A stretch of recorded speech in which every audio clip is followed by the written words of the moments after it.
A big matchup coming up here. This is it's a really good-looking team. The Titans got all kinds of firepower. They got a bunch of good young talent, and starting with the quarterback and really across the board.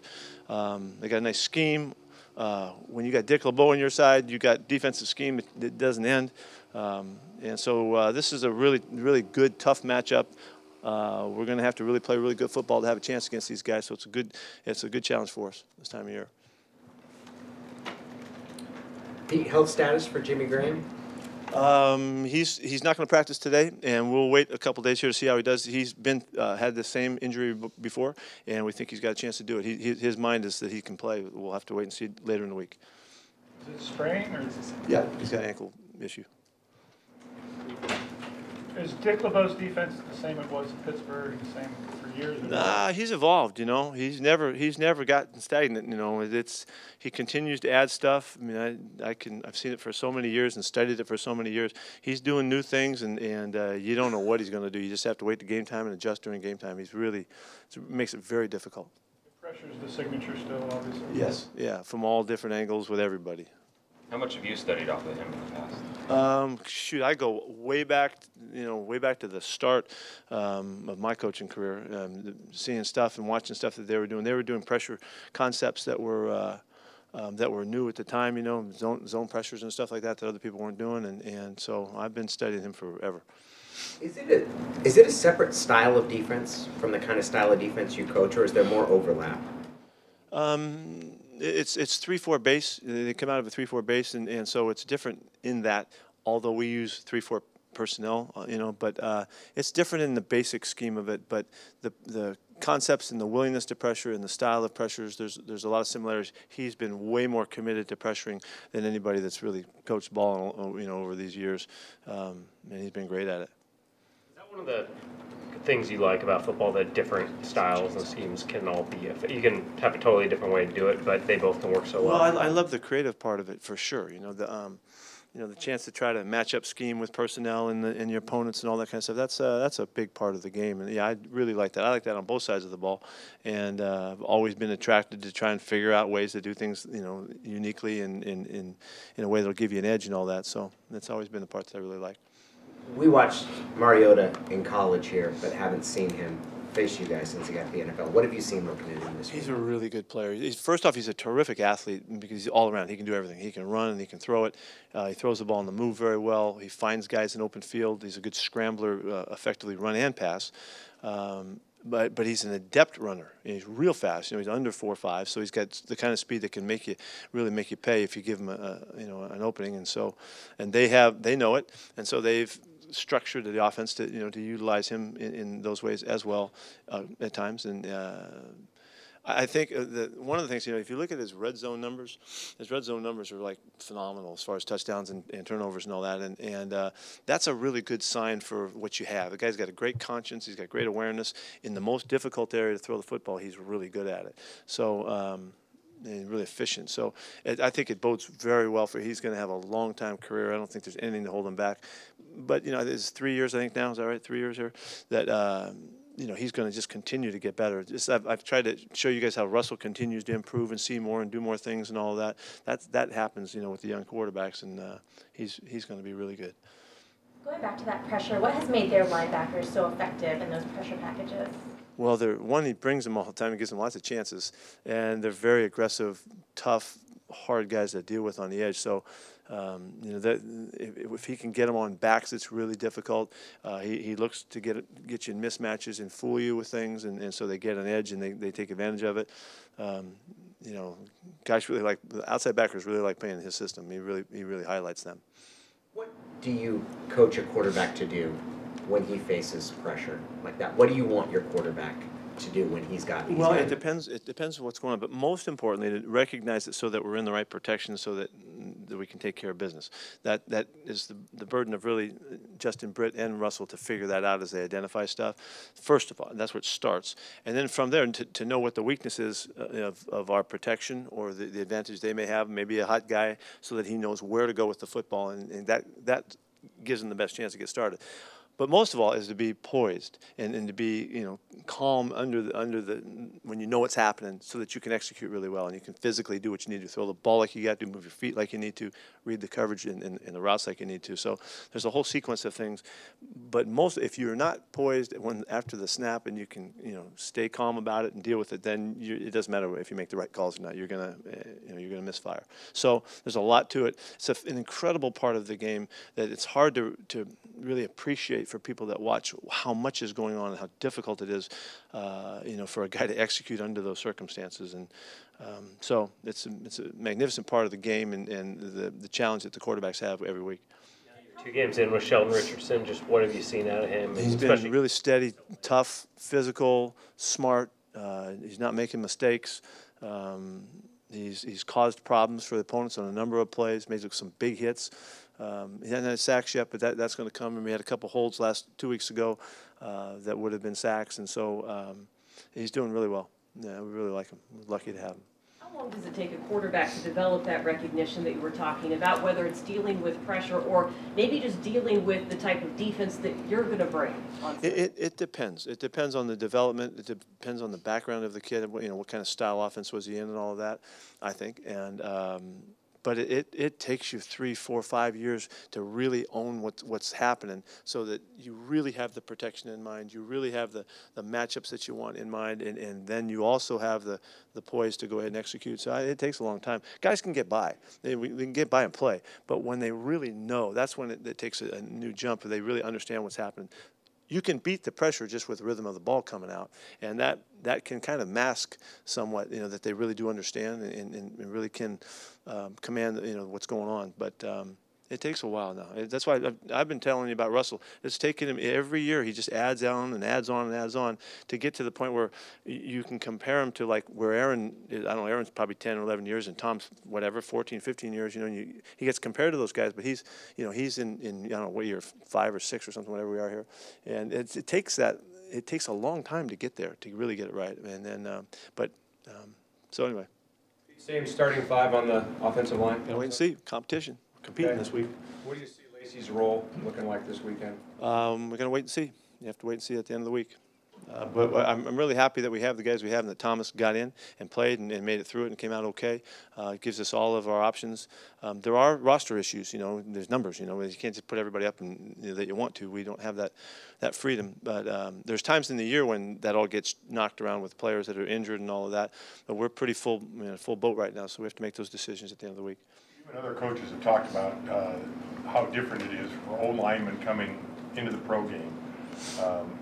What are you doing specifically to make that transition quicker? Well, we're doing everything that we can, and that's everything that we're allowed to do. When young guys come in, you know, the off season is crucially important. Remember a couple of years ago when the strike happened, and we had a new group. I think it was our second year. We had a whole new group of guys coming in, and we had no off season. That was almost impossible to get him to execute by game 1. You know, there's not enough time.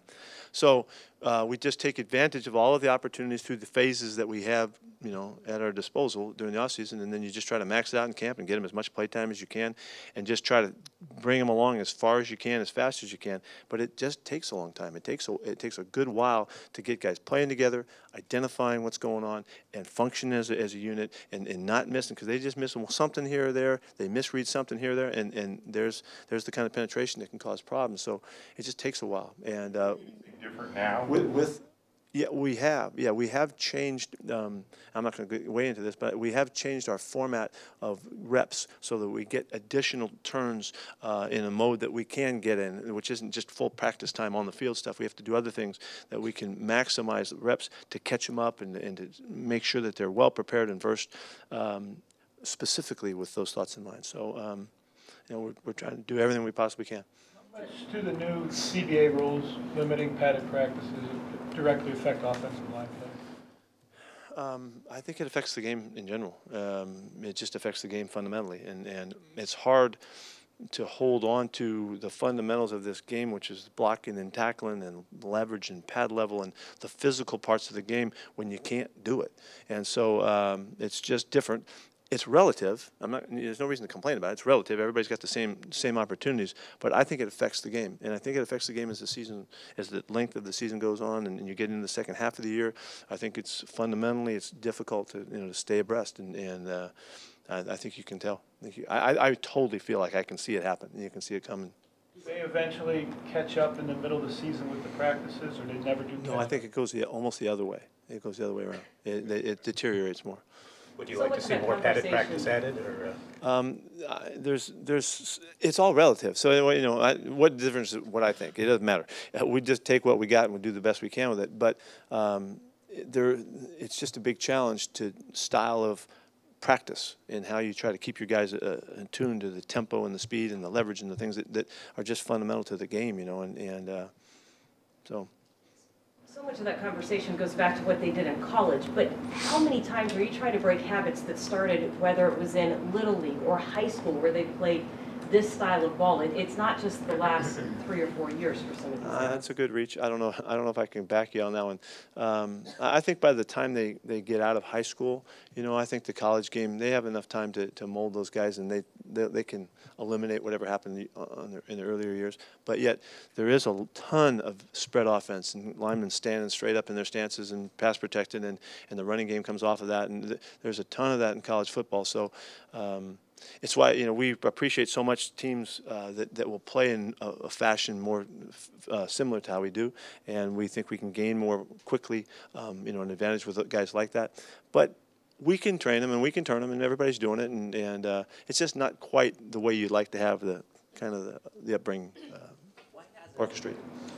In the NFL, why hasn't the spread offense proliferated like it has in college? Is there something about NFL defenses or NFL athletes? Yeah. Well, the differential between the level of the pass rushers in college and here, as we specialize and we get all the best players, the differential in the speed of the coverage guys I think it's much more difficult here in both ends of that. So the pass rush is better, the coverage is more aggressive, balls in the middle of the field. There's some things about, there's some different stuff that's different than the college game.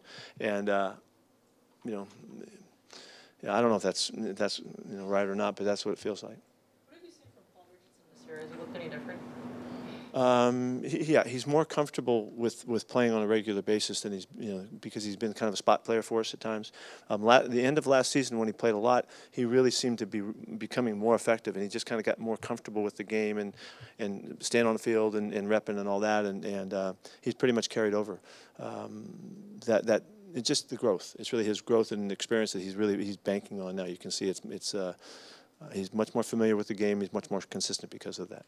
Will he be able to practice with the finger? Yeah, he just made a ridiculous catch in practice out here. So I would think in the walkthrough. So I would think that he's going to be fine. Could you go into the decision to let David Bass go and promote Garrison Smith? Well, we just thought for the matchups we have and in the game that's at hand, we thought that was the right thing to do. David did a really nice job for us, and we really liked the heck out of him. But it's a little bit of game planning. Could he come back?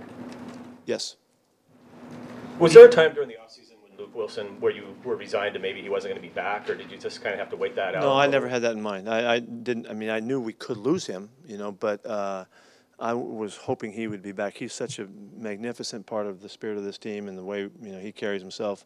He's a great teammate, and he demonstrates that regularly. And we just wanted him on our club, and he's off to a great start. Did you know he had a leap like that in him that he made the other day? We've been talking about it, because Jimmy showed one last year that's made all the highlight films, and so is Jimmy the only guy that can do that?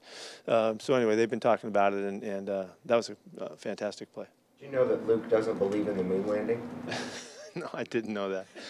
I know, but Luke used to have hair down to here too. So what the heck, What you think of Curtis and Bob's performances? Do you know of any injuries with the two, and will you be making any personnel changes? changes? I think we'll need to check some hamstrings on Crabtree here, but I thought they both kind of started slow and then kind of fizzled out from there.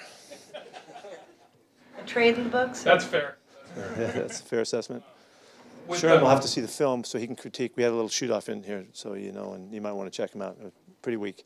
I thought the rebounding was below par, too, to tell you the truth. With their running game, Derrick Henry, Marco Murray, Mariota, how difficult is their kind of whole thing to handle? No, it's very challenging, and those guys are both terrific runners. They can run inside and outside. They're physical runners. They got style. They make big runs, you know, all of that. With Mariota's ability to add to that, it makes it as complex as you can get. So it's a big challenge for our guys to play right. They're working really hard this whole week to be disciplined and really on point.